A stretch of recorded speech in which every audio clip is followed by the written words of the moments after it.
Hello everyone. तो आज हम बात करेंगे एमपी सेट 2025 के बारे में, जो कि मध्य प्रदेश लोक सेवा आयोग के द्वारा निकाली गई नोटिफिकेशन है। उसके बारे में बात करेंगे। जैसा कि आपको नोटिफिकेशन में दिख रहा होगा, एग्ज़ाम की डेट इन्होंने घोषित कर दी है, जो कि है 11 जनवरी 2026 के बारे में। और एग्ज़ाम की जो ये नोटिफिकेशन ये जो आया है, ये आया है 15/10/2025 को। तो देखते हैं इसके अंदर क्या क्या दिया हुआ है एमपी सेट के एग्ज़ाम के बारे में। जैसा कि इसके ऊपर लिखा है, पात्रता परीक्षा है ये एक प्रकार की, जो कि असिस्टेंट प्रोफेसर एमपी में और लगने के लिए ये आपके एग्ज़ाम कंडक्ट कराएगा कौन? एमपीपीएससी। ठीक है, एमपीपीएससी के द्वारा एग्ज़ाम कंडक्ट किया जाएगा। बात करें इसके फॉर्म की, तो इनके फॉर्म ऑनलाइन भरे जाएंगे। mponline.gov.in पर आपको लॉगिन करना पड़ेगा, वहाँ से आप इसके फॉर्म फिल कर सकते हैं। ठीक है, इसके अलावा हम बात करें तो आवेदन केवल ऑनलाइन ही स्वीकार किए जाएंगे, किसी प्रकार का मैनुअल या डाक द्वारा आवेदन स्वीकार नहीं करेंगे। ठीक है, इसकी आपको ध्यान रखनी है। बाकी एग्ज़ाम इसका ऑनलाइन होगा, ऑफलाइन होगा, सॉरी, ऑनलाइन नहीं, ओएमआर शीट के ऊपर ये होगा इसका। और इसके अलावा इसमें एक इम्पोर्टेंट जानकारी दी हुई है, वो आप इसको ध्यान से पढ़ सकते हैं, देख सकते हैं आप ये।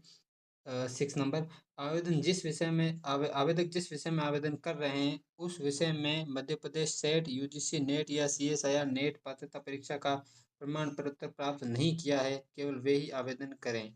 तो ये आप ध्यान रखिए इस बार। ठीक है, उसके अलावा इसके अंदर एक और दिया हुआ है, परीक्षा संबंधी अन्य जानकारी हेतु आवेदक वेबसाइट, आयोग की वेबसाइट पर यहाँ पर आप जाके विजिट कर सकते हैं आज ज़्यादा जानकारी के लिए। ठीक है, उसके अलावा इसके अंदर ये भी चीज़ लिखी हुई है कि यह एक क्या है, पात्रता परीक्षा है। ठीक है, अतः यात्रा व्यय आदि के लिए विद्यार्थियों को कोई मानदेय नहीं दिया जाएगा, तो आप अपने खर्चे पर ही एग्ज़ाम देने जा पाएंगे, इसीलिए एमपीपीएससी कोई मानदेय नहीं देगा आपको। ठीक है, उसके अलावा बात करते हैं सबसे इम्पोर्टेंट जो है इसके अंदर, वो है ऑनलाइन डेट की, कि एग्ज़ाम डेट, फॉर्म भरने की डेट क्या है। तो फॉर्म भरने की डेट है 25 अक्टूबर, और उसके बाद एग्ज़ाम फॉर्म अंतिम तारीख इसकी है वो है 20 नवंबर। ठीक है, नवंबर इसकी क्या है, लास्ट डेट है। ठीक है, तो आप ध्यान रखिएगा इसकी एग्ज़ाम डेट को, 25 अक्टूबर इसकी फॉर्म स्टार्टिंग डेट है और 20 नवंबर इसकी क्या है, लास्ट डेट है। ठीक है, उसके अलावा हम बात करें इसकी त्रुटि सुधार की अवधि, तो वो भी इसके अंदर साथ ही दी हुई है। त्रुटि सुधार की अवधि है इसकी 30 अक्टूबर से लेकर 22 जनवरी तक, इसकी क्या है, त्रुटि सुधार की तारीख है। बात करें इसके अंदर एग्ज़ाम फॉर्म की, एग्ज़ाम फीस की, तो जो एमपी के मूल निवासी है, अनुसूचित जाति, अनुसूचित जनजाति या फिर ओबीसी, ईडब्ल्यूएस और दिव्यांग, उन सब के लिए यहाँ पे फीस रखी गई है 250 रुपये। ठीक है, 250 रुपये फीस है एमपी के मूल निवासी, जो कि एससी एसटी ओबीसी और दिव्यांग जन हैं उनके लिए, और ईडब्ल्यूएस भी। ठीक है, उसके अलावा उनको 40 रुपये पोर्टल फीस भी देनी पड़ेगी, तो आप ध्यान से देख लीजिए, 40 रुपये प्लस 250 रुपये। ठीक है, तो ये हो जाएगा 250 प्लस 40 रुपये, और तो इसका हो जाएगा 290 रुपये आपके लगेंगे टोटल। ठीक है, उसके अलावा बात करें हम अन्य श्रेणी और मध्य प्रदेश के बाहर के अगर निवासी हैं उनको कितने लगेंगे, तो आपको मैं बता दूं, जो मध्य प्रदेश के बाहर के लोग हैं उनके लिए क्या है, 500 रुपये, और मध्य प्रदेश के ही जो खुद हैं और जो जनरल कैटेगरीज हैं उनके भी क्या लगेंगे, 500 रुपये। तो ये हो जाएगा 500 प्लस इनके भी 40 रुपये पोर्टल के, तो टोटल लगेंगे 540 रुपये टोटल। ठीक है, याद रखिएगा। उसके अलावा इसमें अगर एरर आपको सुधार करनी है तो 50 रुपये आपको अलग से देने होंगे। और इसके अलावा इसके अंदर विलम्ब शुल्क के साथ भी इसके अंदर डेट दी हुई है, आप देख सकते हैं। अगर आपकी डेट मिस कर देते हैं इस फॉर्म, तो आगे आप इस हिसाब से फिर 21/11/2025 से 28/11/2025 को, और फॉर्म की फीस आप देख सकते हैं 3000 के लगभग दी हुई है। ठीक है, और त्रुटि सुधार भी इसके अंदर ये दिया हुआ है, आप देख सकते हैं, विलम्ब शुल्क वगैरह सब। ठीक है, उसके अलावा ये आपको न्यूनतम शैक्षणिक योग्यता भी दी हुई है, आप इसको ध्यान से पढ़ सकते हैं, मैं आपको थोड़ा जूम इन करके बता देता हूँ। ठीक है, ये आप देख सकते हैं, ध्यान से आप आसानी से इसको पढ़ लीजिएगा डिटेल से। फिर भी कुछ मैं आपको इन्फॉर्मेशन मैं आपको दे देता हूँ। जैसे कि इसके अंदर लिखा हुआ है कि अभ्यर्थी केंद्रीय अधिनियम, राज्य अधिनियम द्वारा स्थापित शिक्षण संस्थान के द्वारा या फिर यूनिवर्सिटी के द्वारा पढ़ा हुआ होना चाहिए। ठीक है, स्नातकोत्तर, और ये अंतिम वर्ष का विद्यार्थी अध्ययन हेतु पात्र होगा। ठीक है, उसके अलावा S C S T OBC स्नातकोत्तर न्यूनतम 55% अंक हाँ ठीक है, और 50% अंक होना चाहिए दिव्यांगजन वगैरह के लिए, 5% की छूट है। ठीक है। उसके अलावा आगे लिखा है आर्थिक रूप से कमजोर ईडब्ल्यूएस वगैरह के यूजीसी के नियम के अनुसार न्यूनतम 25% होना अनिवार्य है। ठीक है।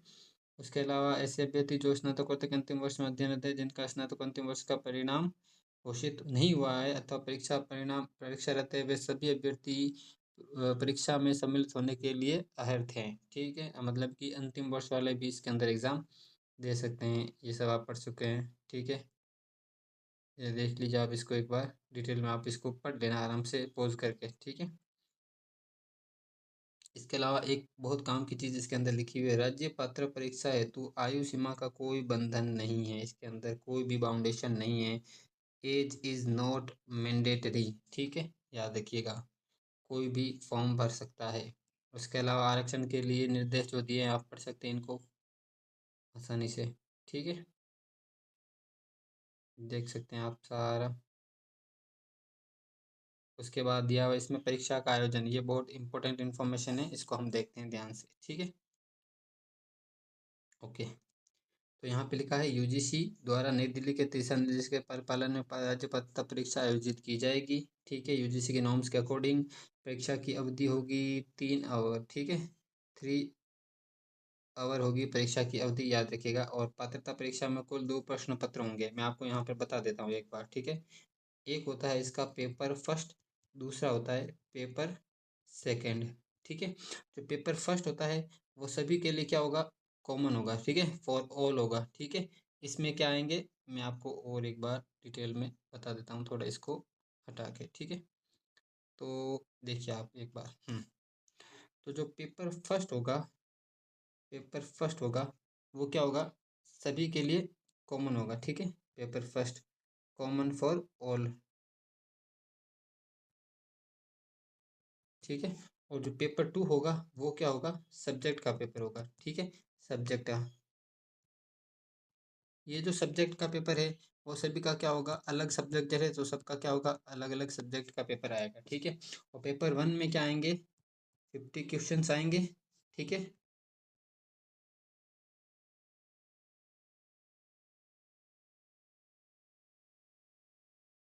सॉरी, हाँ। तो हम बात करते हैं, पेपर 1 में आएंगे, पेपर 1 में आएंगे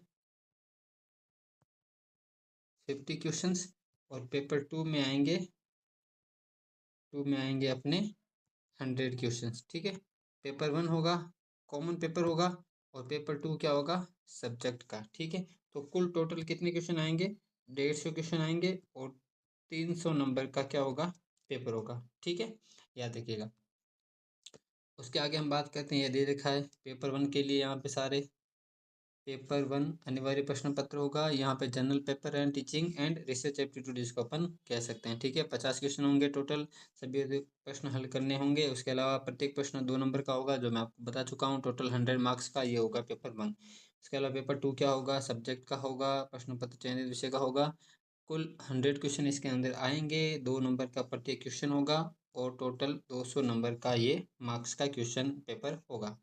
उसके अलावा बात करें हम, ये लिखा है सेम वही बात है इसके अंदर लिखी हुई है, जो 50 नंबर का प्रश्न होंगे, 100 नंबर का होगा, और 100 क्वेश्चन होंगे इसके अंदर, ये 200 का होगा टोटल। 3 घंटे का ये होगा पेपर। ठीक है, प्रश्न पत्र हिंदी और अंग्रेजी दोनों माध्यम में होगा। भाषा विषय का प्रश्न पत्र संबंधित भाषा से रिलेटेड ही होगा, जो कि हमेशा होता है।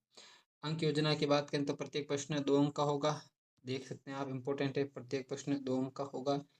प्रत्येक सही उत्तर के लिए यहाँ पे अभ्यर्थी को 2 अंक दिए जाएंगे, और ऋणात्मक मूल्यांकन इसमें नहीं किया जाएगा, यानी कि नो नेगेटिव। आप सारे क्वेश्चन ऑल अटेम्प्ट कर सकते हैं। ठीक है, कोई नेगेटिव मार्किंग यहाँ पर नहीं होगी। इसके अलावा अभ्यर्थी को सिर्फ एक ही विकल्प उत्तर देने का, ये कॉमन सी बात है, किसी भी अनुत्तरित प्रश्न के लिए कोई अंक नहीं दिए जाएंगे। ठीक है, और ये आप पढ़ सकते हैं इसके अंदर। ठीक है, सिंपल है। तो हाँ, अब उसके बाद फिर ये है प्रश्न पत्र के बारे में दिए हुए हैं। केमिस्ट्री में कौन कौन से फॉर्म भर सकते हैं, जिन्होंने केमिस्ट्री किस में की है, एक नॉर्मल केमिस्ट्री, एक ऑर्गेनिक फिजिकल, जो भी अप्लाइड केमिस्ट्री, इस सब में। ठीक है, और इन्वायरमेंटल केमिस्ट्री वाले भी पढ़ सकते हैं ये सब। कॉमर्स में सिर्फ कॉमर्स दिया हुआ है, कंप्यूटर के लिए कंप्यूटर साइंस, क्रिमिनोलॉजी, डिफेंस वगैरह जो ये इकोनॉमिक्स आप देख सकते हैं, मास्टर ऑफ बिजनेस इकोनॉमिक्स वगैरह, एमबीए बिजनेस इकोनॉमिक्स, ठीक है। English, earth science, geography, Hindi, history, home science, law, library information, life science, ये आप देख सकते हैं थोड़ा इसको डिटेल में। लाइफ साइंस में बॉटनी वाले, जूलॉजी वाले, biochemistry, microbiology, biotechnology, bioscience, environmental science, bio informatics, ये सारे लोग यहाँ पे एग्ज़ाम दे सकते हैं लाइफ साइंस का। इसके अलावा मैनेजमेंट, मराठी या मैथमेटिकल साइंस देख सकते हैं आप। ये सारे टोटल सेकंड पेपर है। Political science, psychology, sociology, yoga वगैरह वगैरह सारे ये है सेकंड पेपर, ठीक है। उसके अलावा ये है मास्टर्स की डिग्रियों के नाम, एमए, एमकॉम, एमएससी, ठीक है, ये सारे हैं, ठीक है। बात करते हैं एग्ज़ाम सेंटर की, तो एग्ज़ाम सेंटर इन्होंने गिने चुने सेंटर ही दिए हैं। आप फॉर्म फिल करते टाइम ये ज़रूर ध्यान रखिएगा कि आप नियर बाई सेंटर कौन सा है जो आप भरना चाहते हैं, ठीक है। कोड दिए हुए हैं यहाँ पे, centre 1 2 3 number code, Indore, Bhopal, Gwalior, Jabalpur, Rewa, Satna, Sagar, Ujjain और Narmadapuram and Shahdol, Khargone and Ratlam. Total 12 exam centre है, तो इनमें से आप कोई एक भर सकते हैं, ठीक है। और उसके अलावा इनमें इन्होंने इंस्ट्रक्शन दिए हैं, सावधानी रखिएगा वगैरह, तो ये ज़्यादा इम्पोर्टेंट है नहीं, आप फिर भी एक बार इसको गो थ्रू जरूर कीजिएगा, ठीक है। तो आप देख सकते हैं मल्टीपल चॉइस क्वेश्चन होंगे, नोटिफिकेशन आप अच्छे से देख सकते हैं। हाँ, ये पेपर के लैंग्वेज की बात की, यहाँ पे कौन कौन सी लैंग्वेज पेपर आएंगे, तो केमिस्ट्री का इंग्लिश में, हिंदी में, कॉमर्स का ये आ जाएगा इंग्लिश में ओनली, हिंदी में भी, केमिस्ट्री का इंग्लिश में खाली, ठीक है। डिफेंस का, इकोनॉमिक्स का, इंग्लिश का, ये सब देख सकते हैं। हिस्ट्री का किस किस भाषा में आएगा, लाइफ साइंस का ओनली इंग्लिश में आएगा, म्यूजिक, फिजिकल एजुकेशन, संस्कृत, ये सर आप देख सकते हैं किस किस लैंग्वेज में एग्ज़ाम आएगा। और यहाँ पे इंपॉर्टेंट वेबसाइट्स दी हुई है, तो आप इन वेबसाइट्स को ज़रूर विजिट कीजिएगा अधिक जानकारी के लिए, ठीक है। यहाँ पे ये सारी वेबसाइट्स दी हुई है, ठीक है।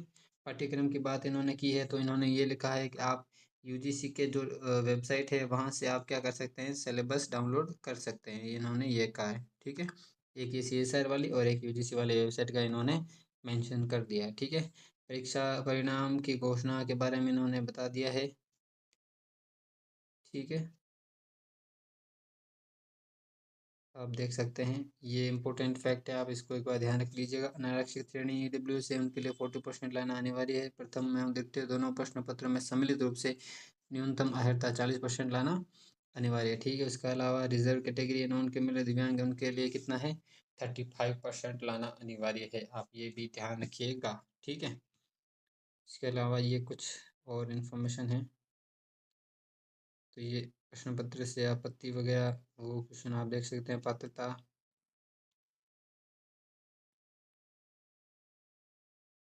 ये रहा आधार कार्ड वगैरह, मतदाता प्रमाण पत्र, जो भी आप फॉर्म फिल करते समय जो भी आप इंफॉर्मेशन डालना चाहें उसके रिगार्डिंग ये है, ठीक है। ये कुछ बेसिक इन्फॉर्मेशन है, आप इसको देख सकते हैं। शुल्क में भाई मैंने आपको बता दिया, 250 रुपये और 500 रुपये है, और पोर्टल का रुपये 40 रुपये एक्स्ट्रा, ठीक है। तो ये था MPPSC के द्वारा करवाया जाने वाला सेट का एग्ज़ाम, जो कि जनवरी में प्रस्तावित है, जिसके फॉर्म भरने शुरू हो गए हैं। तो आप ज़रूर इसका फॉर्म भरिएगा, जो जो लोग एग्ज़ाम देना के इच्छुक हैं, ठीक है। तो ये रहा टोटल PDF इसका MPPSC का। इसके अलावा जो भी आपको जानकारी चाहिए आप कमेंट बॉक्स में पूछ सकते हैं, मैं आपको सारी क्वेरीज की रिप्लाई करूँगा, ठीक है। ये टोटल इसका लास्ट पेज, ठीक है। तो ये था MPPSC का MP सेट का एग्ज़ाम। अधिक जानकारी के लिए आप कमेंट बॉक्स में क्वेश्चन कर सकते हैं, ठीक है। Thank you.